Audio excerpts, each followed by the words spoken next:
Bueno, ¿cómo están ustedes? Nosotros desde Comarca Sí, en una nueva edición de Pensándonos a nosotros mismos, queremos compartir con ustedes un inicio. Empezamos a hacer un buceo por el mundo de los blogs. Y nos metimos intencionadamente en uno que rápidamente nos llevó a ver un apronte, un spot de un futuro documental que saldrá quizá dentro de poco. El documental se llama Rejas, Suspiros y Llaves.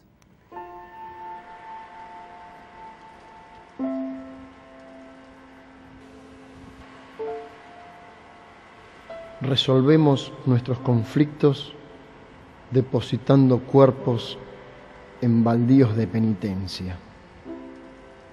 El orden y la moral justifican nuestros actos. Nos dicen que al hacer lo que hacemos, hacemos lo correcto. Nos miramos al espejo y un nosotros beatificado banaliza el padecer de los demás.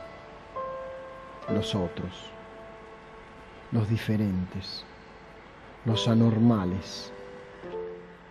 La costumbre atravesó nuestro cerebro. El blog se llama nada más ni nada menos que Locos, Tumberos y Faloperos. Y representa a un espacio que nació a fines del 2011, 2012, como lo anuncian sus protagonistas, con el fin último de hacer desaparecer el paradigma punitivo y que dicen que quieren que las cárceles desaparezcan, que los manicomios dejen de existir y que el sistema penal moderno fundado en prácticas inquisitivas y la perversa lógica de perseguir solo a los más vulnerables sea apenas una pieza de museo. Con esto les resultará cautivante a ustedes meterse en este blog de Locos, Tumberos y Faloperos.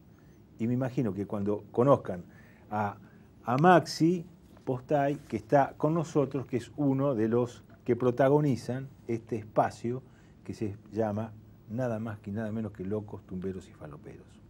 Gracias por estar con nosotros. No, muchas gracias a ustedes por la invitación.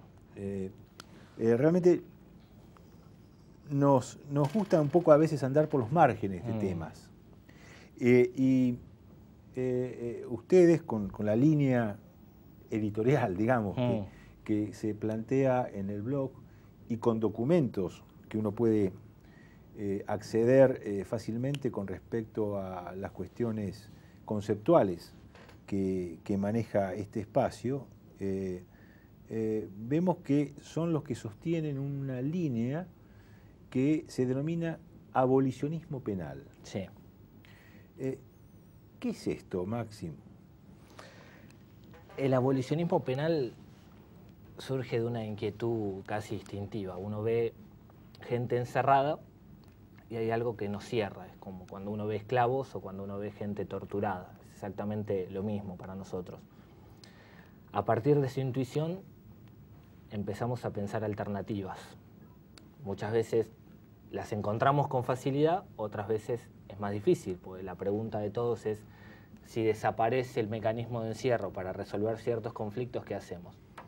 En definitiva, lo que yo en particular interpreto como abolicionismo penal es eso, precisamente una búsqueda hacia algo diferente. Hay algo que no nos convence, hay algo que nos parece cruel, inhumano, carente de toda civilización, por decirlo de alguna manera, y a partir de ahí generamos un proceso de militancia, de praxis y de también teorización que apunta a superar esto que no nos convence. Bueno, Maxi, en algunos documentos que incluso has publicado vos, haces una historia con respecto al nacimiento del concepto o la doctrina, no sé cómo llamarlo, del abolicionismo penal, y situás temporalmente a los 60 y en la península escandinava, Noruega, Suecia. Sí. ¿Cómo es esto?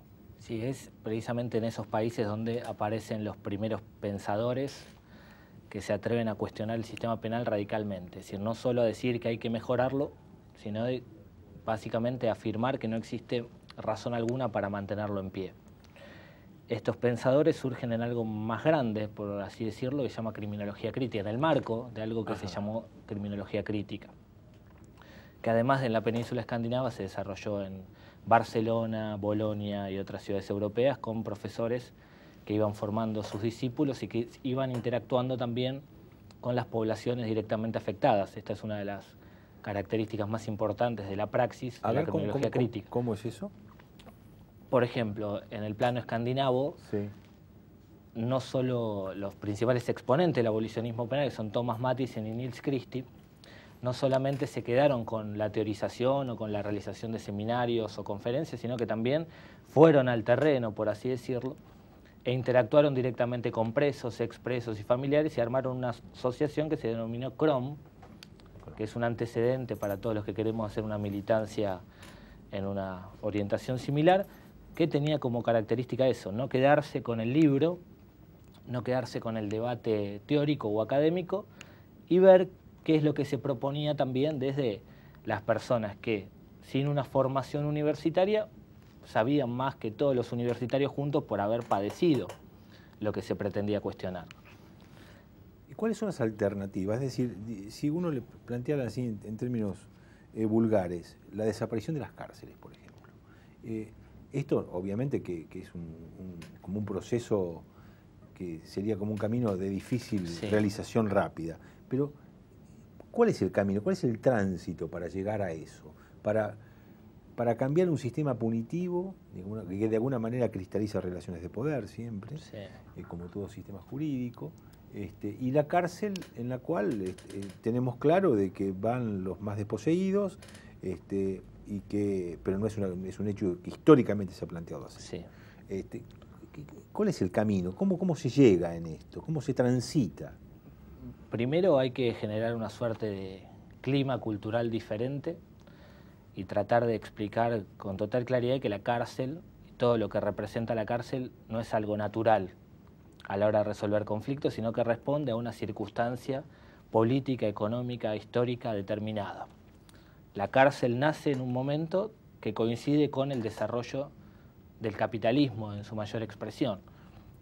No es casual que, por ejemplo, los códigos penales, que también nacen en simultáneo con la cárcel y todo lo que es el fenómeno de la revolución industrial, incluyan como vedette, como delito clave, los delitos contra la propiedad. Es decir, cuando empezamos a entender la cárcel en contexto, cuando empezamos a darnos cuenta que la cárcel tiene 200 años como mucho, es decir, que no nació con la humanidad como parece que algunos pueden llegar a creer, es decir, cuando empezamos a darnos cuenta de que se pueden hacer las cosas diferentes porque ya se hicieron las cosas diferentes, o cuando empezamos a darle a eso que parece algo normalizado un contexto, empezamos a tener una visión diferente de la problemática. Hay que hablar de estas cosas, hay que visibilizar fenómenos que no se están visibilizando, y a eso hay que acompañarlo con prácticas políticas determinadas. Ahora, hay una cultura cada vez increciendo, me parece. Yo hablo desde fuera del sistema jurídico, digamos, pero de toda formación jurídica. De cómo hay una cultura increciendo de judicializar y penalizar situaciones de relaciones humanas. Es decir, la resolución de los conflictos, digamos, como que se piensa únicamente en términos jurídicos y únicamente muchas veces en términos de la justicia penal.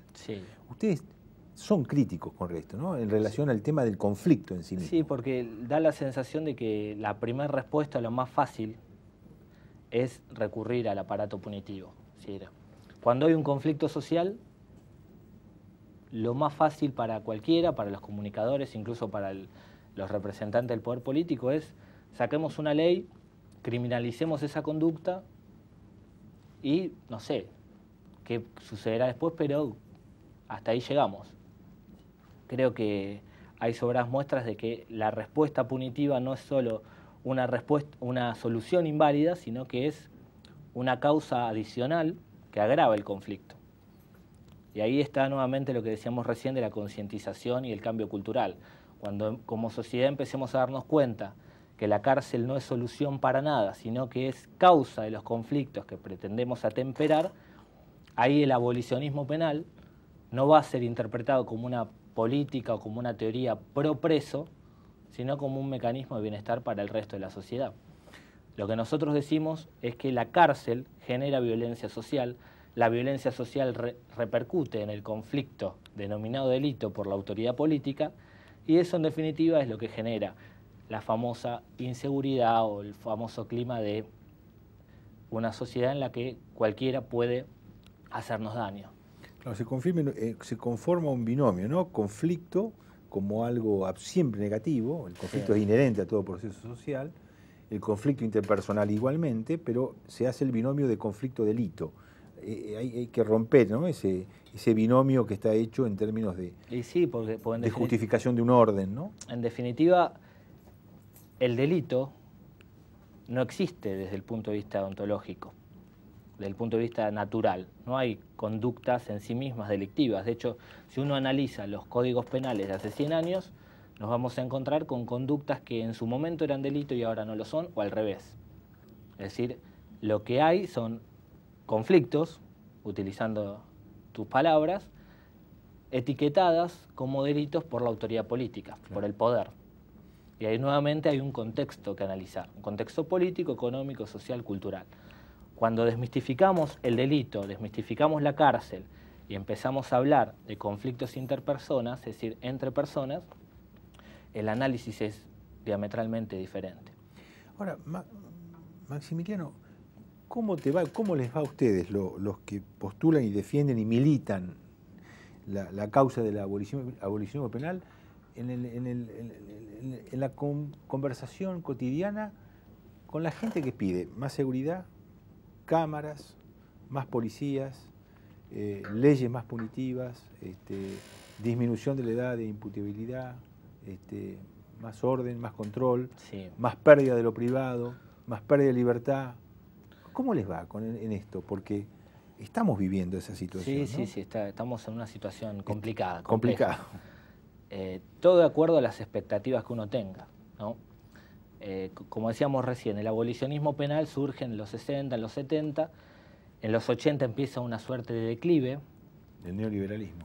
El neoliberalismo ya en los 90 genera una explosión en contra de todo este tipo de teorizaciones, y después la caída de las Torres Gemelas en el 2001, claro, desemboca en una punitivización masiva de cualquier conducta. Es decir, todos somos peligrosos, todos somos personas que, como decíamos recién, pueden llegar a perjudicarnos.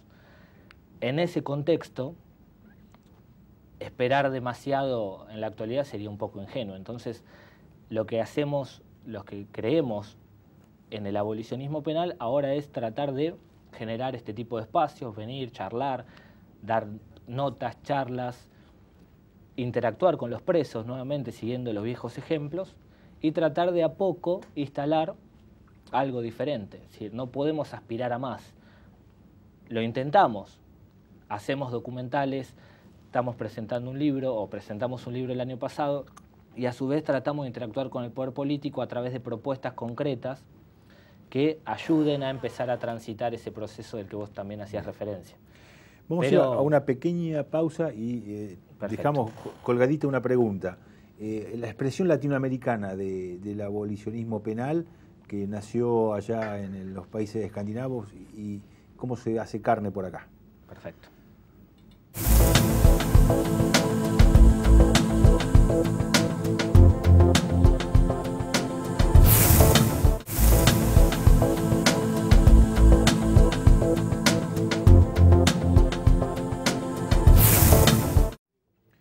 Bueno, seguimos con Maxi Postay, Locos, Tumberos y Faloperos. Insisto, entren en este blog, es muy interesante, hay mucho material, es polémico, son cuestiones que tenemos que reflexionar, no le escapan a definiciones filosas. Maxi, te preguntaba, ¿cuál es la expresión latinoamericana, nacional inclusive, de esta postura que ya lleva tantos años y que es europea inicialmente? Sí. Bueno, básicamente la estamos construyendo nosotros. Es decir, personas que en Argentina y en Brasil, sobre todo en los últimos años, retomaron esta idea del abolicionismo penal. Como te dije recién, estuvo silenciado durante 2 décadas o un poco más, y a partir de ahora está refloreciendo. ¿Qué características tiene, desde el punto de vista teórico, a ese análisis y a esa suerte de trilogía Estado, capitalismo, sistema penal que a veces hacemos, le sumamos el desarrollo de todo eso a partir de la explotación de América Latina y de toda América desde que Colón llegó a nuestro territorio en adelante. Es decir, el capitalismo se fundamenta a partir de la explotación periférica. Y en términos prácticos le incorporamos la actividad de movimientos sociales y sobre todo hacemos hincapié en la generación de propuestas concretas.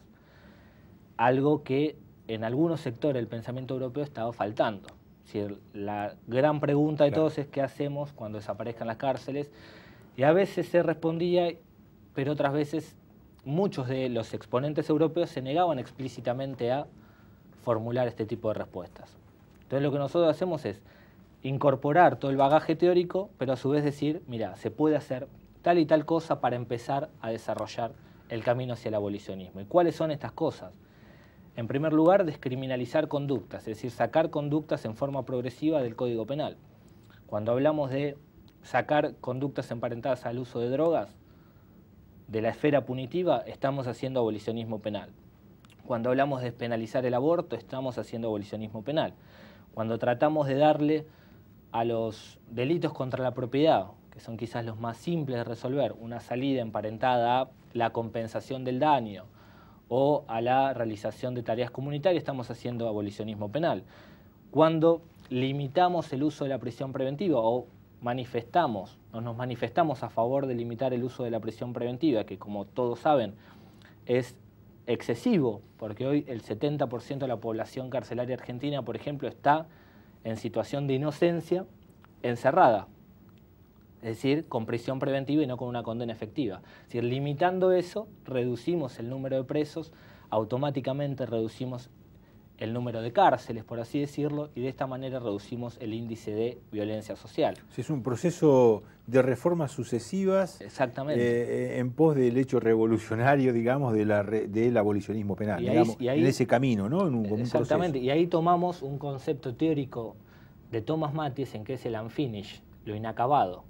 Ese proceso de permanentes transformaciones, porque cuando desaparezcan las cárceles van a seguir existiendo mecanismos punitivos más allá del encierro. Cuando, por ejemplo, te quieren poner una pulsera para controlarte en una libertad condicional, eso también tiene una carga punitiva que en su momento habrá que combatir. Lo que decimos es... O los procesos de identificación biométrica. Exactamente. Es decir, cuando hay una conciencia de que algo está pasando, es decir, están encerrando a seres humanos, yo siempre hablo del canario sapiens en ese proceso evolutivo, es decir, el Homo sapiens transformado en un canario encerrado en una jaula. Decime una cosa, Maxi. Y te cierro con una cosita. También, y esto sí lo presentamos en la Cámara de Diputados, tenemos que trabajar en lo que es la inclusión postpenitenciaria. Es decir, la persona que cumple una condena vuelve a la cárcel poco tiempo después de haber recuperado su libertad. ¿Y por qué? Porque desde la sociedad se le cierran las puertas, porque no hay oportunidades de inclusión, por así decirlo, y porque en definitiva genera toda una suerte de círculo vicioso que no le da opción. Desde su barrio vulnerable hasta la cárcel va y viene varias veces. Entonces, ¿qué hacemos o qué proponemos para tratar de mermar esto? No solucionar, sino mermar esto. Terminar con la estigmatización que supone el famoso certificado de antecedentes penales. El certificado de antecedentes penales funciona como un tatuaje más allá de la condena, como un estigma más allá de la condena. Por un lado te dicen que te tenés que reinsertar, pero por otro lado te ponen trabas a la hora de, por ejemplo, buscar un trabajo. Porque cualquiera, absolutamente cualquiera, puede pedirle a una persona que traiga su certificado de antecedentes penales. Entonces nosotros creamos una alternativa concreta para esto, que también aparece en nuestro blog, que fue presentada por un diputado y que esperemos este año se discuta en comisiones. No sabemos si va a ser exitosa la alternativa, si va a tener resultados, pero ya dimos un paso a la hora de lograr que un diputado ponga su firma y que los diputados, aunque sea, discutan en comisión un proyecto de estas características. Es decir, el abolicionismo, que en principio puede llegar a sonar utópico, nosotros tratamos de darle un marco de realidad.